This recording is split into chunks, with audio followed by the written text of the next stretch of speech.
Bienvenue dans les pods d'août de Toss a Coin to Your Writer, le podcast sur l'écriture avec un titre en anglais et un accent bien français. Je m'appelle Maëva Catalano, je suis autrice de romans et podcasteuse. J'adore interviewer les écrivains, mais ce mois-ci, ça se joue entre toi et moi. On va essayer de surmonter la canicule ensemble avec un épisode par jour et ce, tout le mois d'août. Prépare tes lunettes, ta casquette, ta crème solaire et ton ventilo.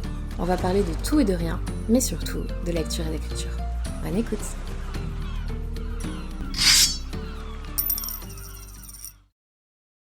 Bonjour à tous et à toutes, bienvenue dans ce nouvel épisode des Pods d'août, plus particulièrement l'épisode 16. Vous êtes toujours sur Toss a Coin to Your Writer. Merci infiniment d'être toujours avec moi pendant ce mois d'août qui passe à une vitesse folle. Nous sommes le 21 août, j'allais dire septembre, tellement on est proche de la rentrée scolaire. Je sais pas vous, mais j'ai l'impression que c'est l'été, le summer, qui summer le moins au monde.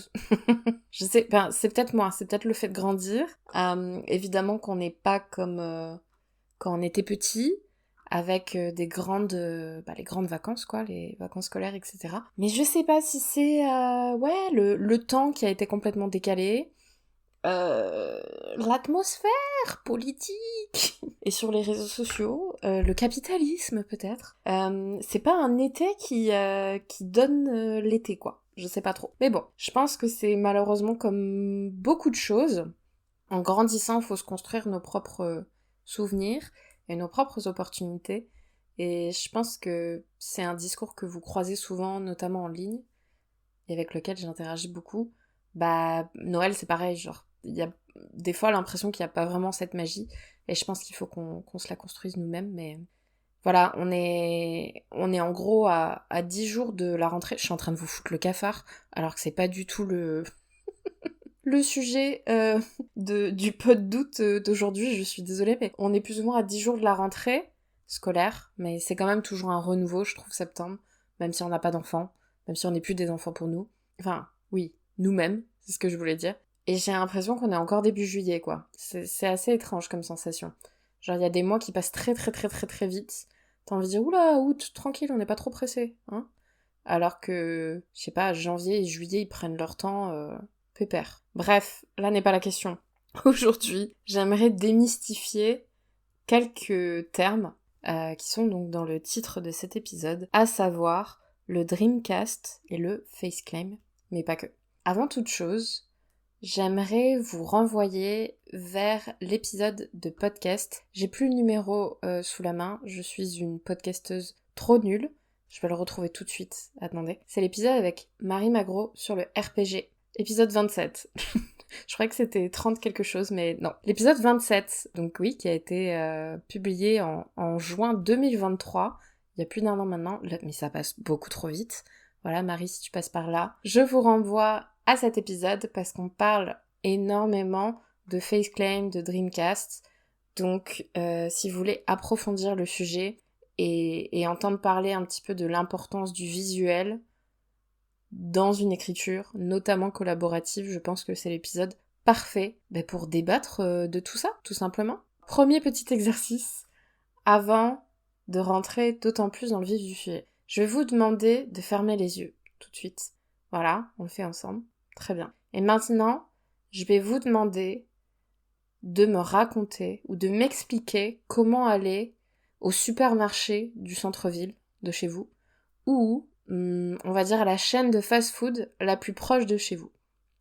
Qu'est-ce que vous visualisez, et si vous visualisez quelque chose, et comment vous m'expliqueriez les directions, l'itinéraire à suivre. Alors il y a beaucoup de personnes, notamment ma famille, ma mère, qui vont tout simplement me dire gauche, droite, et puis il y a tel nom de rue, tel truc, ta.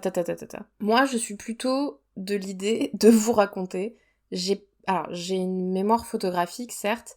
J'essaye d'avoir une mémoire aussi auditive et de lire des noms de rues et de me souvenir. Mais on va pas se mentir, à part quand vous êtes dans un bled comme le mien, avec des noms universels comme la Grand Rue, pas la Grande Rue, la Grand Rue, ou le boulevard Général de Gaulle et le Champ de Mars, parce qu'il y en a dans toutes les villes. C'est un petit peu compliqué de se souvenir des noms de rues. Donc moi, je vais beaucoup visualiser avec le à côté de la pharmacie, à côté de telle rue avec la fontaine, etc., etc. Mais j'ai énormément de mal à dire oui, il va falloir tourner à gauche et à droite direction telle ville, parce que pour moi c'est pas visuel. Il va falloir que je vous dise alors ok, c'est direction telle ville, mais ça veut dire qu'il y a un rond-point avec la statue d'un croco au-dessus. Vous voyez ce que je veux dire? Voilà. Donc peut-être que vous êtes comme moi, peut-être que non. Et peut-être que je vous ai cité 2 manières de voir les choses et que vous ne vous reconnaissez dans aucune des deux. Si c'est le cas, s'il vous plaît, n'hésitez pas à m'envoyer un DM ou à en parler en story, etc. ou en commentaire. Tout dépend de la plateforme sur laquelle vous m'écoutez aujourd'hui. Je serais ravie de connaître d'autres façons de visualiser et de donner des informations. Bon, maintenant on a posé plus que des bases. Je pense qu'on est à peu près à la moitié de l'épisode. Mais je voulais vous faire cet exercice parce que c'est important de comprendre à quel point tout le monde est différent dans sa manière d'appréhender les informations. Et c'est la même chose quand on lit. Par exemple, si vous voulez imaginer quelque chose que vous avez vu ou que vous êtes en train de lire, un personnage, son apparence physique, si vous fermez les yeux, peut-être que ça va être une image très très vive ou au contraire un peu floue. Vous avez les informations, le personnage est blond, il a tel type de nez et des taches de rousseur, il a un embonpoint et il porte un t-shirt bleu. Et vous allez le voir d'une manière, ou au contraire vous assimilez les informations, mais c'est un tableau noir dans votre esprit. Voilà. Moi, je suis un peu dans cet entre-deux, c'est-à-dire que s'il fallait que je peigne un tableau des informations que je lis, ça va pas être une photo, mais ça va être quelque chose d'un peu flou, un peu lointain. Comme si on projetait une image au loin. Je visualise, je sais comment le personnage est, mais c'est un peu dur pour moi de le voir de mes propres yeux. Et donc, ce qui m'aide énormément, quand je lis et quand j'écris, c'est d'avoir un fancast, dreamcast ou un faceclaim. Alors, pour rentrer un peu dans les détails. Le faceclaim, c'est quoi ? Comme je vous l'ai dit, vous pouvez en apprendre beaucoup plus dans l'épisode avec Marie, épisode 27, de Toss a Coin to Your Writer, on fait de l'autopub. Mais c'est une photo d'un personnage, enfin d'une célébrité, d'une personne publique, qui peut être donc un acteur, le plus souvent c'est un acteur ou un mannequin, et ça a été un concept popularisé sur les réseaux sociaux, mais plutôt les plateformes d'écriture comme Wattpad, ou à l'époque fanfiction.net, ou justement les forums de faceclaim, où il ne pouvait avoir une seule représentation. Donc par exemple, je sais pas, si votre faceclaim c'est Dylan O'Brien, j'ai envie de parler de Teen Wolf aujourd'hui, il pouvait avoir qu'un seul membre du RPG qui utilisait une photo de Dylan O'Brien pour son personnage. D'accord ? Voilà. Donc ça c'est un faceclaim, c'est le fait de dire je prends face, le visage, et claim, c'est s'approprier, littéralement. Je prends le visage de cette personne, et c'est le persona ou le personnage que je vais jouer, dont je vais écrire l'histoire. Et ensuite, vous avez le fancast et le dreamcast. C'est quasi la même chose, en fait. Fancast, c'est le casting fait par des fans. Donc si vous lisez des livres, oui, c'est plutôt de ce cas-là, parce que j'allais dire des films, mais vous aurez déjà le casting dans ce cas-là. Par exemple, avant la sortie des Hunger Games, vous avez lu la trilogie et vous aviez une idée très vive dans votre esprit à quoi devait ressembler Katniss, Peeta, Gale, etc. Ça, c'est un fancast. Et vous auriez pu parler sur les réseaux sociaux en disant « moi, je pense que Katniss, elle devrait ressembler à ça, etc. etc. » En ce moment, on voit pas mal ce genre de choses sur les réseaux sociaux parce qu'il y a les livres de Emily Henry qui vont être adaptés par plusieurs plateformes de streaming ou peut-être même des studios différents. Je sais qu'il y en a un qui va être adapté par Netflix et je ne suis pas sûre que les 3 livres dont les droits ont été achetés soient adaptés par Netflix. Mais voilà, elle a des rom-coms, des comédies romantiques ou des romances qui se passent souvent en été qui vont être pas éditées du coup, adaptées au cinéma en tant que film ou peut-être même en tant que série. Il y en a un qui a déjà un casting, je crois que c'est People We Meet on Vacation, ou Beach Read, je ne suis plus sûre, mais les autres, on attend. Et donc, les fans des livres sont en train de parler sur les réseaux sociaux de leur fancast. Et c'est vrai, pour moi, c'est la même chose que le Dreamcast, avec une toute petite nuance. Dreamcast, c'est littéralement un casting de rêve. Quelle est la différence ? Je pense que du coup, en tant qu'auteur, Emily Henry, par exemple, pourrait faire son Dreamcast. Mais on peut aussi avoir un Dreamcast en tant que fan et en tant que lecteur. Mais donc, en tant qu'autrice, je peux jouer avec tout ça, faire donc des face claims avec un Dreamcast qui est aussi un fancast en soi, parce que je suis justement pas Emily Henry, donc j'ai pas du tout la même portée avec mes livres, donc bon, comme ça à une échelle un petit peu en dessous, voilà. Et j'ajouterais même une autre notion, celle du mood board, donc littéralement du tableau d'ambiance, du tableau d'humeur de votre roman. Et donc vous allez avoir votre fancast, dreamcast, peu importe, votre casting dans ce mood board.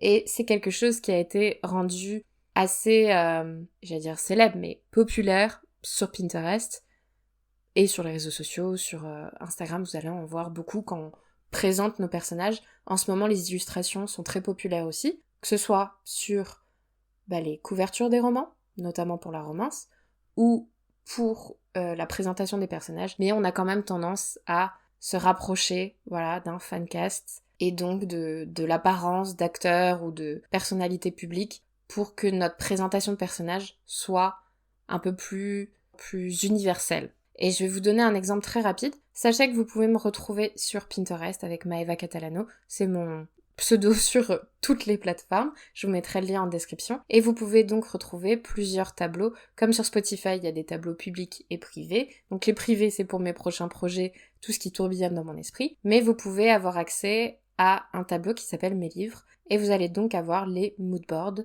de mes livres, donc pour la saga, la trilogie Angel Heart, ça s'appelle Lionheart. Par exemple, mon fancast ultime, maintenant ils sont un peu plus vieux parce que j'ai grandi avec eux aussi, mais pour Angel, le personnage principal, ça serait Karen Gillan, qui était notamment dans Doctor Who et Marvel, et pour Naël, ça serait Alexander Ludwig, qui était notamment dans Hunger Games et dans Viking. Vous avez la même chose pour Secret Love Song, le premier tome de Coffee First, P.S. I Still Hate You, et La théorie des baguettes, mon manuscrit actuel.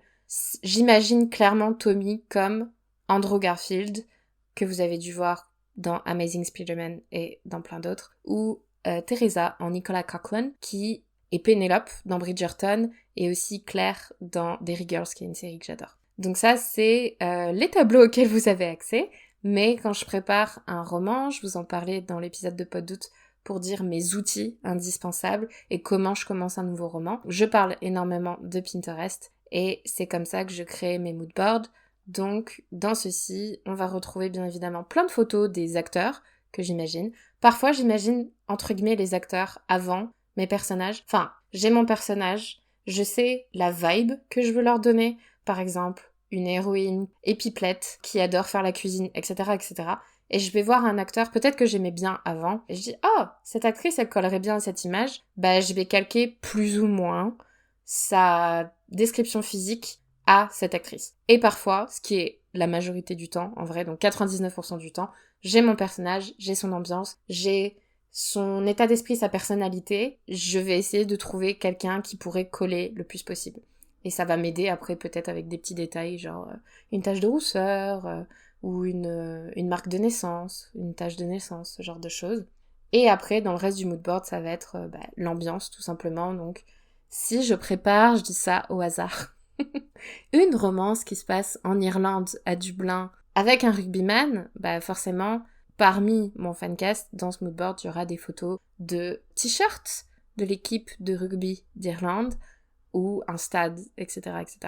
Et j'ai aussi un dossier qui s'appelle Face Claim, justement, avec des acteurs, pas que, mais c'est souvent des acteurs et des actrices. Ça rend la chose un petit peu plus facile aussi après pour trouver des photos dans les films, des gifs, donc si on veut faire une bande-annonce, etc. Avec des acteurs que j'aime bien, et je me dis, peut-être qu'un jour, ils pourraient coller à une vibe, et peut-être que non, mais pour vous donner le dernier exemple, je viens de rajouter à ce tableau privé Lucien Laviscount, qui joue Alfie dans Emily in Paris. J'adore ce personnage, il mérite tellement mieux que ce que lui fait vivre la série.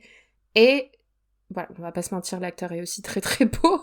Et donc, j'ai enregistré quelques petites photos dans mon dossier Faceclaim en me disant, peut-être qu'un jour, je vais écrire un personnage qui collera avec cette image de cet acteur. Est-ce que ça fait sens? Voilà. J'espère que c'était assez intéressant. Justement, si vous écrivez, que vous fassiez du RPG, que vous écriviez sur des plateformes de lecture et d'écriture, ou si vous êtes publié ou bientôt publié, en édition traditionnelle ou indépendante. N'hésitez pas à me partager vos moodboards et vos face claims. J'adore Pinterest, plus que de raison, donc je suis toujours très contente quand je peux découvrir un petit peu les coulisses et comment vous voyez vos personnages. Voilà, on se retrouve demain. N'hésitez toujours pas... Je sais que vous interagissez avec moi et que vous m'envoyez des messages, etc. Mais n'hésitez pas si vous avez des idées pour d'autres sujets ou tout simplement si vous avez une question, peut-être que je peux approfondir quelque chose. Pour les podmas, j'avais beaucoup parlé de mon ressenti par rapport à plein de choses. Je sais que je dois toujours vous faire des épisodes sur mes expériences en maison d'édition par exemple, ou pourquoi j'ai dit non à des contrats. Et ça viendra, mais je pense qu'il faut que je les prépare un petit peu plus. Donc on verra si je les fais d'ici la fin du challenge. Et pour les pods d'août, j'ai décidé de mêler un peu tout. Je me sens toujours pas légitime à l'idée de vous donner des conseils, mais par contre ce que je peux vous donner, c'est des tranches de vie et des tranches d'expérience. Donc est-ce que c'est des conseils? Je ne sais pas, c'est un peu une ouverture au débat.